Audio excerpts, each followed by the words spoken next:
جل اللہ ما فی قلبی غیر اللہ نور محمد صلی اللہ لا الہ الا اللہ۔ حضرت عمر فاروق رضی اللہ تعالیٰ عنہ کے بارے میں امام ابن جوزی نے لکھا ہے کہ رات کو نا گھر کے اندر بیٹھے بیٹھے اچانک رو پڑے حضرت عمر۔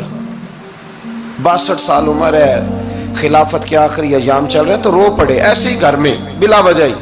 آپ کی اہلیہ نے، زوجہ نے بیٹے کو اٹھایا، فرمایا پتہ کرو تمہارے باپ کو کیا مسئلہ ہے، کہیں کوئی تکلیف تو نہیں، درد تو نہیں، صاحبزادے آئے، ابا جی کیا بات ہے؟ فرمایا اماں کو بلاؤ۔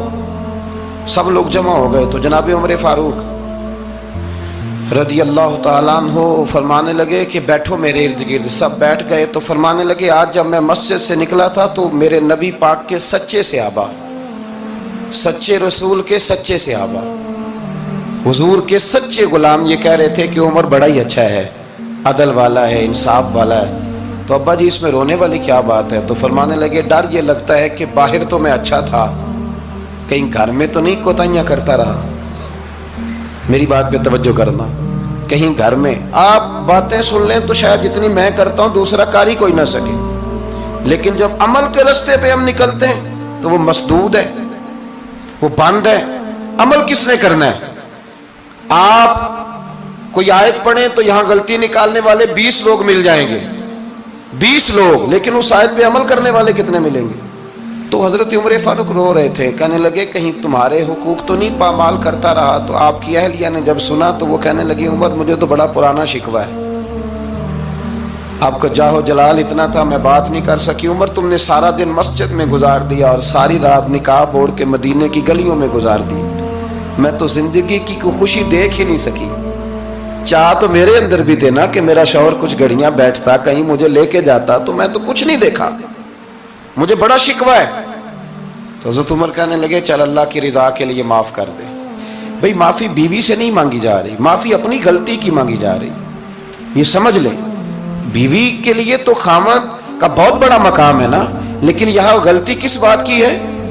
اپنی کمزوری پر غلطی کا اعتراف کر کے معذرت کا سوال کیا جا رہا ہے۔ تو حضرت عمر کہنے لگے معاف کر دے، تو اہلیہ کہنے لگی میں نہیں معاف کرتی، میری شرط پوری کریں۔ فرمایا وہ کیا؟ فرمانے لگی قیامت میں جب اللہ آپ کے لیے جنت کا حکم دے گا تو آپ میری سفارش کریں گے اللہ کی بارگاہ میں؟ سفارش کریں گے کہ یا اللہ مجھے کپڑے دھو کے دیتی تھی، میری عزت کی حفاظت کرتی تھی، میرے بستر کو پاک رکھتی تھی، کہیں گے؟ تو حضرت عمر فرمانے لگے تیرے ساتھ وعدہ رہا، رب نے اگر عمر کو اپنے فضل، اپنے کرم اور اپنے محبوب کے صدقے جنت دی تو عمر تیرے بغیر جنت میں نہیں جائے گا۔ عمل کا رستہ، عمل کا رستہ دیکھیں نا، 2 دفعہ استاد بات کرتا ہے، 2 دفعہ، اور کوئی زیادہ، ایک تو ہے نا کہ ایم اے اور جناب ایم ایڈ اور ایم فل اور پھر پی ایچ ڈی قسم کا استاد، ایک وہ جو matric P T C teacher ہے نا، وہ 2 دفعہ اسٹوڈنٹ کو کام کہے تو تیسری دفعہ وہ ناراض ہو جاتا ہے، کہتا ہے میں 2 دفعہ کہا ہے۔ بچے کو آپ 2 دفعہ کہتے ہیں اور اگر تیسری دفعہ کہنا پڑے تو غصہ آتا ہے نہیں آتا؟ بھئی تو نے اتنی دفعہ کہا ہے، تو سمجھ نہیں رہا بات کو۔ اور اگر اللہ کریم قرآن مجید میں سینکڑوں دفعہ کہے نماز پڑھو، سینکڑوں دفعہ، اور یہ بہانے کر رہا ہے، یہ بھی پروگرام بنا رہا ہے، پھر کہتا ہے میں بے چین رہتا ہوں، میں بے قرار رہتا ہوں۔ عمل کا رستہ اس کو اختیار کریں، آپ سکون میں رہیں گے۔ بد عمل آدمی اور بے عمل آدمی یہ ہمیشہ پریشان رہتے ہیں، ہمیشہ۔ عمل کریں، توبہ کریں تو پھر بدل جائیں، پھر تبدیلی آئے، اور یہ کوئی مشکل کام نہیں، جو بدلنے والے تھے وہ بدل گئے، بڑا کچھ کرتے تھے پر پھر وہ لوگ بدل گئے۔ حضرت فضالہ رضی اللہ تعالیٰ عنہ کہتے ہیں کہ میں بڑا دلدادہ تھا عورتوں کا، اور میرا ماحول یہ تھا کہ میں قتل بھی کر لیتا تھا، معاذ اللہ چوری بھی کر لیتا تھا، اور رات میری طبیعت تھی معاذ اللہ نئی سے نئی عورت کے پاس جانا۔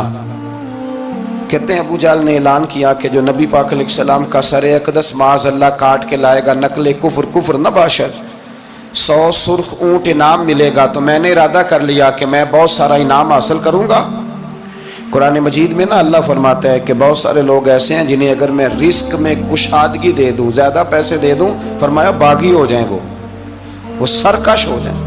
یہ بہت سارے لوگوں کو جو اللہ تبارک و تعالیٰ اعتدال میں رکھتا ہے تو یہ ان کے لیے بہتر ہے. ہر بندہ دولت کے ہوتے ہوئے نیک ہو سکتا، تو یہ اللہ اگر رکھتا ہے نا اعتدال میں تو شکر کرے اللہ کا، ورنہ تو لوگ عیاشیاں کریں، پتہ نہیں کیا کچھ کر گزرے. تو حضرت فضالہ کہتے ہیں کہ میں نے خنجر تیار کیا اور میں نے بغل میں اس کو چھپایا، اوپر میں نے چادر اوڑھ لی.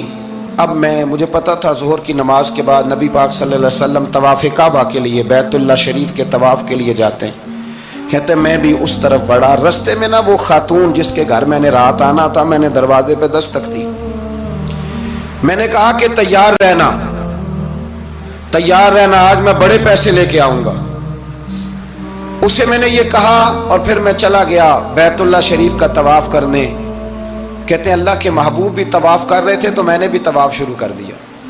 ارادہ یہ تھا کہ جہاں نبی پاک علیہ السلام میرے قریب سے گزریں گے تو موقع پا کر میں حضور کے جسم اقدس پر خنجر کھونپ دوں گا اور معاذ اللہ شہید کر دوں گا. کہتے ہیں حضور ایک دفعہ بھی میرے پاس سے گزرے تو میں ہمت نہ کر سکا، دوسری دفعہ بھی پاس سے گزرے تو میں ہمت نہ کر سکا، تیسری دفعہ بھی گزرے تو میں ہمت.